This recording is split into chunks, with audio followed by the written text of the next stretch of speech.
আসসালামু আলাইকুম। পিএনসি নিকার পক্ষ থেকে আপনাদের সবাইকে স্বাগতম। এই ভিডিওতে আমি আপনাদের দেখানোর চেষ্টা করব কিভাবে একজন পাত্রী তার বায়োডাটা সাবমিট করতে পারবেন এবং বায়োডাটা সম্বলিত যে জিনিসপত্রগুলো সেগুলো এডিট করতে পারবেন। তাহলে কথা না বাড়িয়ে আমরা মূল ভিডিওতে চলে যাওয়ার চেষ্টা করব ইনশাআল্লাহ। তো প্রথমেই আপনার মোবাইল থেকে যে কোনো একটি ব্রাউজারে চলে যাবেন। ব্রাউজারে গিয়ে আপনি যদি pncnica.com টাইপ করেন এবং সার্চ করেন তাহলে আমাদের ওয়েবসাইটে আপনাকে নিয়ে আসা হবে। এরপর আপনি এখান থেকে লগ ইন করতে পারবেন। আমি ইতিমধ্যে লগ ইন করেছি, তাই আর লগ ইন প্রসেসটা আমি দেখাচ্ছি না। এরপরে আপনি উপরে যে মেনু বারটি আছে এখান থেকে আপনি অনেকগুলো অপশন পাবেন এবং যে ইউজার আইকন আছে এখানেও কিছু অপশন পাবেন। এখান থেকে যে বায়োডাটা এডিট করার অপশনটি আছে এখানে আপনি ক্লিক করবেন। প্রথমেই কতগুলো স্টেপ আপনাকে কমপ্লিট করতে হবে। প্রথম স্টেপে হচ্ছে সাধারণ তথ্য। সাধারণ তথ্যের প্রথম আইডি ইনপুট ফিল্ডে রয়েছে রেফার আইডি। যদি আপনার কোনো রেফার আইডি থাকে তাহলে আপনি এখানে দিবেন, না থাকলে দেওয়ার দরকার নেই। বায়োডাটার ধরন আমি দিচ্ছি যে একটি পাত্রীর বায়োডাটা এবং অটোমেটিক্যালি লিঙ্গ মহিলা সিলেক্ট হয়ে গিয়েছে। বৈবাহিক অবস্থা আমি দিয়ে দিলাম অবিবাহিত। জন্মসনটি আপনি আপনার জন্য যেটা প্রযোজ্য সেটা দিয়ে নেবেন। আমি এখানে দিয়ে দিলাম যে 1999 সালের জুন মাসের 12 তারিখ। এরপর আপনার উচ্চতা আপনি নির্বাচন করবেন। আমি উদাহরণস্বরূপ দিয়ে দিলাম 5 ফুট। গাত্রবর্ণ আমি দিয়ে দিলাম ফর্সা। রক্তের গ্রুপ ও পজিটিভ। জাতীয়তা বাংলাদেশে। সেভ অ্যান্ড নেক্সট করলে পরবর্তী ধাপে চলে যাবে। এখানে আপনাকে ঠিকানা দিতে হবে। প্রথমে স্থায়ী ঠিকানা আপনি দেবেন। আমি বিভাগ নির্বাচন করলাম বরিশাল। জেলা নির্বাচন করলাম বরিশাল। উপজেলা নির্বাচন করলাম বরিশাল সদর। এরপর আপনার এলাকার নাম লিখবেন। এলাকার নামে আপনি অবশ্যই আপনার বাসার যাতে শনাক্ত করা যায় এভাবে পুরোপুরি লিখবেন না। সংক্ষেপে আপনি শুধু রাস্তার নামটা লিখে দিতে পারেন। যেমন আমি লিখে দিলাম নতুন বাজার। আপনার স্থায়ী ও বর্তমান ঠিকানা যদি একই হয় তাহলে আপনি এই চেক বক্সটি ক্লিক করতে পারেন। আর যদি না হয় তাহলে আপনি এখান থেকে বর্তমান ঠিকানা যেভাবে স্থায়ী ঠিকানা সিলেক্ট করেছেন সেভাবে নির্বাচন করতে পারবেন। আমি দিয়ে দিলাম যে স্থায়ী ও বর্তমান ঠিকানা একই। কোথায় বড় হয়েছে আমি লিখলাম বরিশালেই।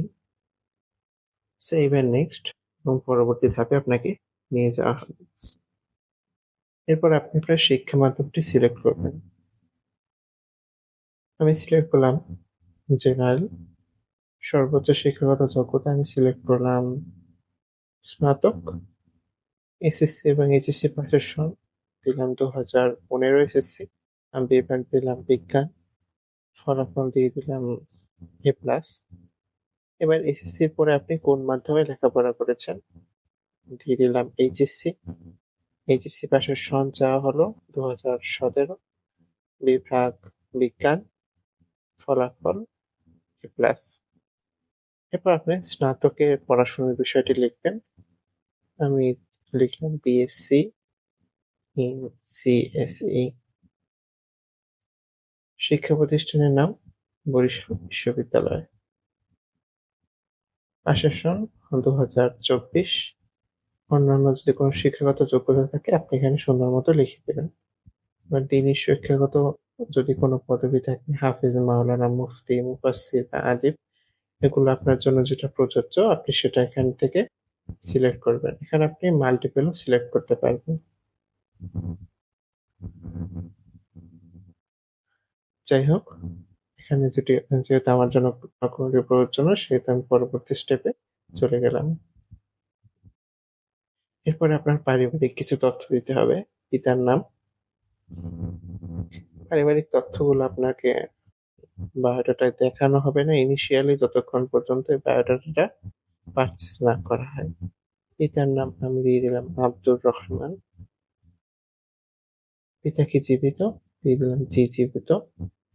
পিতার পেশার বিবরণ সরকারি চাকরিজীবী। মাতার নাম আমি দিয়ে দিলাম মারিয়াম। মাতা কি জীবিত কিনা? জি জীবিত। মাতার পেশার বিবরণ দিয়ে দিলাম শিক্ষিকা। আপনার কতজন ভাই আছে? দিয়ে দিলাম একজন ভাই। ভাইদের তথ্য 10ম শ্রেণী পড়ুয়া। যদি আপনার একাধিক ভাই থাকে তাহলে আপনি এভাবে নতুন নতুন লাইনে তাদের সম্পর্কে লিখে দেবে, তাতে জিনিসটা আরো সুন্দর দেখাবে। এরপর আপনার কতজন বোন আছে? দিয়ে দিলাম একজন, 5ম শ্রেণী পড়ুয়া। যদি একাধিক বোন থাকে তাহলে আপনি আবার নতুন লাইনে এভাবে লিখে নিতে পারবেন, তাতে জিনিসটা দেখতে সুন্দর দেখাবে। চাচা মামাদের পেশা। মামা, আমি ধরলাম যে আমার শুধু একজন চাচা এবং একজন মামা আছে। মামা আমি লিখলাম প্রবাসী। চাচা আমি লিখলাম কৃষক। যদি আপনার একাধিক মামা থাকে তাহলে আপনি লিখতে পারবেন বড় মামা, তারপর একটি হাইফেন দিয়ে বড় মামার পেশা, তারপর পরবর্তী একটি লাইনে গিয়ে লিখবেন মেজো মামা, তারপর তার পেশা, ছোট মামা, তারপর পেশা, তারপর বড় চাচা, তার পেশা। এভাবে নতুন নতুন লাইনে যদি আপনি এগুলো সুন্দর করে লিখেন তাহলে দেখতে সেটা ভালো দেখাবে। পরবর্তী ধাপে লেখা আছে যে আপনার পারিবারিক অর্থনৈতিক অবস্থা কিরকম। দিয়ে দিলাম মধ্যবিত্ত। অর্থনৈতিক অবস্থার বর্ণনা, এখানে আপনার অর্থনৈতিক অবস্থার বর্ণনা আপনি লিখবেন বিস্তারিতভাবে, এবং দিনী পরিবেশ কেমন সেটা আপনি বিস্তারিত লিখবেন। আমি আর এখানে কিছু লিখলাম না, পরবর্তী ধাপে চলে যাচ্ছি। এরপর আপনাকে কিছু ব্যক্তিগত তথ্য দিতে বলা হয়েছে। ঘরের বাইরে সাধারণত কিরকম পোশাক পরেন, বোরখা, নিকাব, এটা আপনি ইত্যাদি ইত্যাদি লিখে নেবেন। হাত মোজা, পা মোজা। কবে থেকে নিকাব সহ পর্দা করছেন? আমি দিয়ে দিলাম 2020। প্রতিদিন 5 ওয়াক্ত নামাজ পড়েন কিনা? জি আলহামদুলিল্লাহ। কবে থেকে পড়ছেন? 2020। সাধারণত সপ্তাহে কত ওয়াক্ত নামাজ পড়া হয়? হয় না। মাহরম চলেন কিনা মেনে? হ্যাঁ আলহামদুলিল্লাহ। শুদ্ধভাবে কোরআন তেলাওয়াত করতে পারেন কিনা? জি আলহামদুলিল্লাহ। কোন ফিকহ অনুসরণ করেন? দিয়ে দিলাম হানাফি। নাটক সিরিয়াল এগুলো দেখেন কিনা? না আলহামদুলিল্লাহ। কোন শারীরিক ও মানসিক রোগ আছে কিনা? এটা যদি আপনার জন্য প্রযোজ্য হয় তাহলে আপনি বিস্তারিত লিখে দিবেন। দিনের কোনো বিশেষ মেহনতে যুক্ত আছেন কিনা? দিয়ে দিলাম আপাতত না। মাজার সম্পর্কে আপনার ধারণা, এটা আপনি এখানে বিস্তারিত লিখে দিবেন। 3টি ইসলামী বইয়ের নাম আপনি 1, 2, 3 এভাবে লিখে দিতে পারেন, তাহলে জিনিসটা সুন্দর দেখাবে। পছন্দের 3 জন আলেম, এরকম 1, 2, 3 নিউ লাইনে যদি এরকম লিখেন তাহলে জিনিসটা দেখতে সুন্দর দেখাবে। এবার আপনার জন্য প্রযোজ্য প্রতিবন্ধী, বন্ধা, অমুসলিম বা এগুলো আপনার জন্য যদি কোনটা প্রযোজ্য হয় তাহলে এখান থেকে আপনি একাধিক ক্যাটাগরি সিলেক্ট করতে পারবেন। আমি এখানে সিলেক্ট করলাম না। পরবর্তী ধাপে দেওয়া আছে, দুঃখিত, পরবর্তী ইনপুটে দেওয়া আছে মিলাদ ও কিয়াম সম্পর্কে আপনার ধারণা কি। এখানে আপনার যে ধারণা সেটা আপনি লিখে নেবেন। নিজের সম্পর্কে, এটা খুবই গুরুত্বপূর্ণ, আপনি এখানে একটু বিস্তারিত নিজের সম্পর্কে লিখে নেবেন, যাতে বায়োডাটা যে পড়ছে সে আপনার সম্পর্কে একটা সাম্যক একটা ধারণা পায়। একটু সময় নিয়ে খুবই গুছিয়ে গোছালো ভাবে লিখে নেবেন। কোনো নেশাদ্রব্য পান করেন কিনা? না। Mobile number,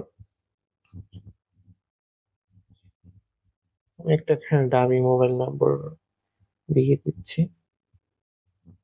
save and next. পরবর্তী ধাপে আমরা চলে যাব। আপনার পেশাটি আপনি লিখে নেবেন।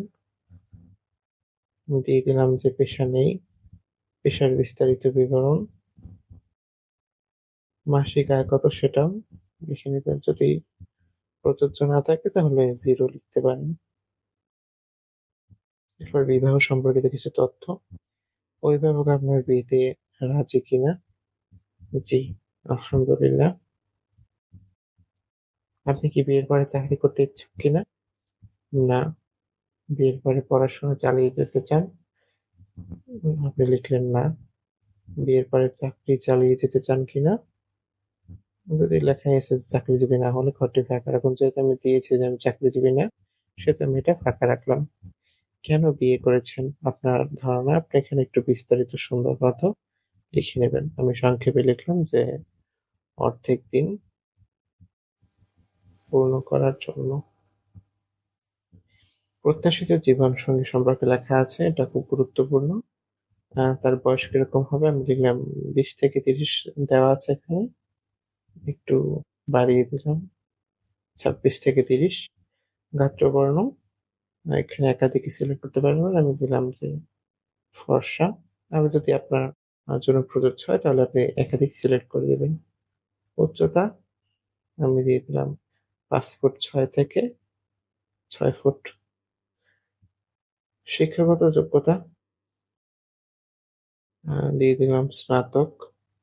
একাধিকও সিলেক্ট করা যাবে, আমি স্নাতকের পরে দিয়ে দিলাম স্নাতকোত্তর। এই দুইটাই সিলেক্ট করলাম। জেলা এখানে আপনি একাধিক সিলেক্ট করতে পারবেন, আমি সংক্ষেপে ঢাকা এবং গাজীপুর সিলেক্ট করে দিলাম।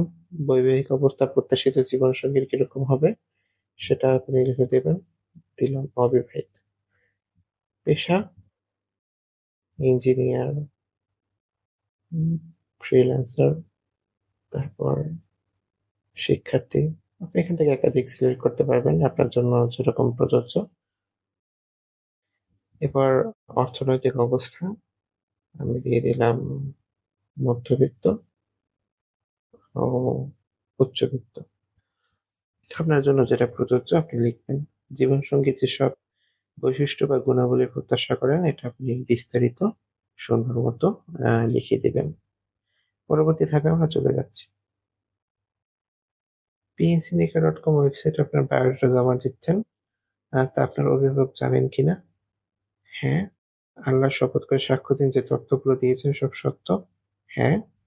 আর আপনি কোনো মিথ্যা তথ্য প্রদান করে দুনিয়াবি, আইনগত এবং আখিরাতের দায়ভার pncineka.com কর্তৃপক্ষ নেবেন না। আপনি কি সম্মত কিনা? হ্যাঁ। এই ৩টি ধাপ অবশ্যই আপনার হ্যাঁ দিতে হবে, না হলে আমাদের বায়োডাটাটা অ্যাপ্রুভ করা হবে না। পরবর্তী ধাপে চলে গেলাম। এবার আপনার পাত্রীর নাম লিখবেন। আমি দিয়ে দিলাম হালিমা খাতুন। অভিভাবকের মোবাইল নম্বর, একটা ডামি মোবাইল নম্বর এখানে দিয়ে দিচ্ছি। এগুলো তথ্যগুলো, এই ব্যক্তিগত তথ্যগুলো তখনই দেওয়া যাবে যখন আপনার বায়োডাটাটা পারচেজ করবে কেউ। অভিভাবকের সাথে সম্পর্ক কিরকম দিয়ে দিলাম বাবা। এবং উক্ত অভিভাবক সেটা আমি লিখলাম যে বায়োডাটা গ্রহণের ইমেল, এখানে একটা ডামি একটা ইমেল দিয়ে দিলাম। যাই হোক, পরবর্তী ধাপে চলে গিয়েছে। এখানে লেখা আছে সাবমিট ফর রিভিউ। আপনি যদি এখানে এটা সাবমিট করেন তাহলে আমাদের কাছে এটা একটা নোটিফিকেশন চলে যাবে এবং আপনারা আপনার বায়োডাটাটি দেখে যদি এটা সব ঠিকঠাক মনে হয় তাহলে আমরা অ্যাপ্রুভ করে দেবো। তাহলে আমি সাবমিট করলাম। তাহলে এটা সফলভাবে সাবমিট হয়ে গিয়েছে। তো এখানে আমাদের সব কাজ শেষ। এখানে আপনি যদি মাই বায়োডাটা অপশনে যান তাহলে আপনি এতক্ষণ যে ডেটাগুলো ফিল আপ করেছেন সেগুলো সবই দেখতে পারবেন। আমি একটা এক ঝলক এগুলো দেখিয়ে দিচ্ছি। অবশ্যই একটু সময় নিয়ে সুন্দর মতো নিজের বায়োডাটাটা লেখার চেষ্টা করবেন, যাতে যিনি পড়বেন তিনি একটা ভালো ধারণা পান সবকিছু সম্পর্কে। তো ধন্যবাদ। ভিডিওটি অনেক লম্বা হয়ে গেল। আশা করি আপনি বুঝতে পেরেছেন যে একজন পাত্রী হিসেবে কিভাবে আমাদের ওয়েবসাইট পিএনসিনেকাতে একটি বায়োডাটা আপনি দিতে পারেন। ধন্যবাদ। আসসালামু আলাইকুম।